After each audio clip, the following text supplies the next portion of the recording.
നവജാത ശിശു മരിച്ചു. ആലപ്പുഴ മെഡിക്കൽ കോളേജിൽ സംഘർഷം. അനാസ്ഥയെന്ന് ആരോപണം. പ്രസവത്തെ തുടർന്ന് 7 ദിവസമായി തീവ്രപരിചരണ വിഭാഗത്തിൽ കഴിഞ്ഞ കുഞ്ഞ് മരിച്ചതിനെ ചൊല്ലി ആലപ്പുഴ മെഡിക്കൽ കോളേജ് ആശുപത്രിയിൽ സംഘർഷം. അമ്പലപ്പുഴ വടക്ക് വൃക്ഷവിലാസം മനുവിന്റെയും സൗമ്യയുടെയും പെൺകുഞ്ഞാണ് മരിച്ചത്. ആശുപത്രിയിലെ അനാസ്ഥയാണ് മരണകാരണം എന്നാരോപിച്ചായിരുന്നു ബന്ധുക്കളുടെ പ്രതിഷേധം. കഴിഞ്ഞ മാസം 28-നായിരുന്നു സൗമ്യ പ്രസവിച്ചത്. ഇതിനുശേഷം കുഞ്ഞിന് അണുബാധയുണ്ടെന്നറിയിച്ച് തീവ്രപരിചരണ വിഭാഗത്തിലാക്കി. ദിവസവും കൂടിയ വിലയുള്ള മരുന്നുകൾ വാങ്ങി നൽകിയതായി ബന്ധുക്കൾ പറഞ്ഞു. ഇത്രയും ദിവസമായി കുഞ്ഞിനെ ബന്ധുക്കളെ ആരെയും കാണിച്ചില്ലെന്നും അവർ ആരോപിച്ചു. ബുധനാഴ്ച രാത്രിയാണ് കുഞ്ഞു മരിച്ചതായി അറിയിച്ചത്. രാത്രി 12:30-യോടെയാണ് മൃതദേഹവുമായി ബന്ധുക്കൾ പ്രസവമുറിക്ക് മുൻപിൽ പ്രതിഷേധം തുടങ്ങിയത്. പ്രസവ സമയത്തുണ്ടായിരുന്ന ഡോക്ടറെത്തി വിശദീകരണം തരണമെന്നായിരുന്നു ആവശ്യം. വിവരമറിഞ്ഞ് പോലീസും സ്ഥലത്തെത്തി.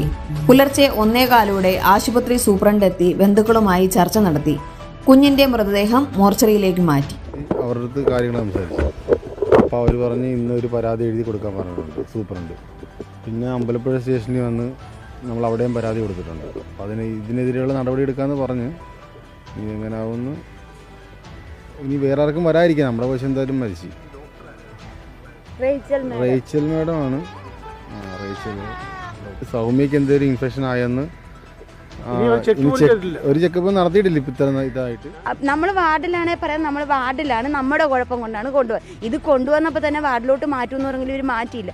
ഈ ലേബർ റൂമിൽ തന്നെയായിരുന്നു അവർ PV ചെയ്യും. കുറച്ച് കഴിയുമ്പോൾ സൗമ്യ അവിടെ പോയി കിടന്നോ, സെക്കൻഡ് സ്റ്റേജിൽ കിടന്നോ, കുഴപ്പമൊന്നുമില്ല. പിന്നെയും കുറച്ച് കഴിയുമ്പോൾ ഇവള് പിന്നെയും വയറുവേദന, പിന്നെയും PV ചെയ്യുന്ന ഡോക്ടർമാർക്ക് അറിയത്തില്ലേ. പ്രസവ സമയം മുഴുവനും ബ്ലഡ് മൊത്തം ആയി കഴിഞ്ഞപ്പോഴാണ് ഇവർ പറയുന്നത്. വയറുവേദനയും കൂടിയപ്പോൾ പറയുന്നത് അയ്യോ ഇത് കൺട്രാക്ഷനാണ്, അങ്ങനെ അങ്ങാണ്ട് വന്നു വേഗം ഷിഫ്റ്റ് ചെയ്തോന്നും പറഞ്ഞ് അങ്ങോട്ട് ഷിഫ്റ്റ് ചെയ്യും. കുഞ്ഞ് പ്രസവിക്കുകയും കൂടിയായിരുന്നു.